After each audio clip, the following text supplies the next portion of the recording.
अब पुलाव में जो डलेगा ना मसाला, ये सबको ही पता है, ये सौंफ धनिया, ये मैंने 1-1 टेबल स्पून लिया। अच्छा, साथ में सौंफ धनिया के साथ है ये गरम मसाला, जिसमें 2 बड़ी इलायचियाँ हैं, लहसुन है, 1 छोटी प्याज है, क्योंकि गोश्त भी थोड़ा, चावल भी, और ये बादियान, बड़ी इलायची, बादियान, काली मिर्चें, छोटी इलायची, दालचीनी, लौंगे, और ये जो है साबित मिर्चें भी मैंने डाली हैं। साबित मिर्चों से ना बड़ा एक थोड़ी सी मिर्ची आती है, लेकिन पता नहीं चलता, रंग नहीं बदलता पुलाव का। और ये मैंने लिए हैं तेज़पात। तो ये इससे ना ये सब चीज़ें मैंने धोनी है, धो के फिर मैं डालूँगी पानी में, यखनी में। तो ये जो पुलाव बना रही हूँ ना, ये सफ़ेद रंग का बनेगा, इसमें प्याज का रंग नहीं आएगा।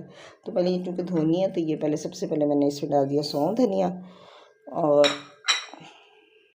और ये सब चीज़ें धुल जाएंगी। इसे तेज़पात को हटा देती हूँ। अच्छा, ये इलायचियाँ जो है ना, ये दोनों और ये तीनों, ये जनाब हमने डालनी है कूट के, ताकि ना इनका ज़्यादा अच्छा तरह खुशबू निकले।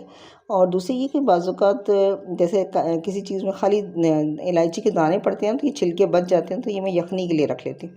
अब ये सब इसमें डल जाएगा, और मैं मिर्चें, ये इलायचियाँ दोनों कूट के डालूँगी।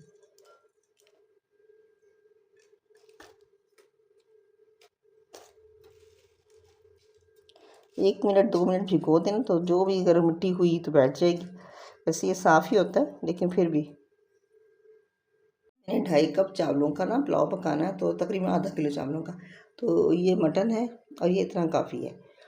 असल तो ये होता है कि जैसे आधा किलो चावल है तो आधा किलो ही गोश्त होना चाहिए, लेकिन इस तरह भी बन जाता है, कम गोश्त से ज़्यादा चावल। अब मैं इसमें ना सब चीज़ें डाल दूँगी। ये इलायची मैंने कूट ली है, लहसुन, प्याज, लहसुन भी धो लिया था, और साथ में डल जाएगा गोश्त।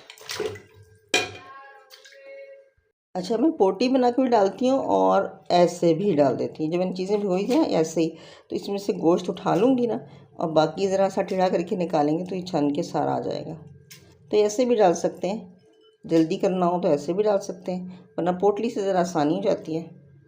ये 2.5 कप चावल लेने ना, तो इसमें तकरीबन 3 चमची काफ़ी होगा, तो मैं 1.5 चम्मच अभी डाल दूँगी और 1.5 चम्मच बाद में डाल दूँगी।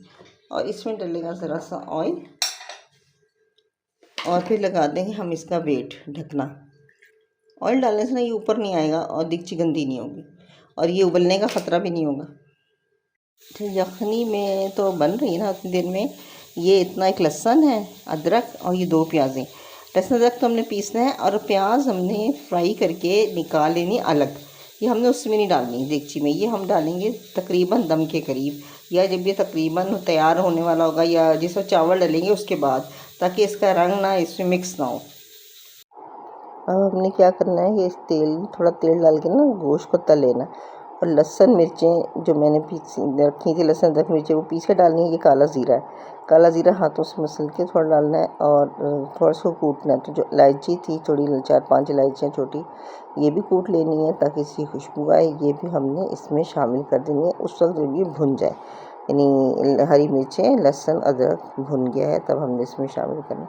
और ये चावल डाल देने हैं। चावल तकरीबन 2 कप ही हैं, तकरीबन ये होंगे आधा किलो से कम है, तो ये डाल दिए।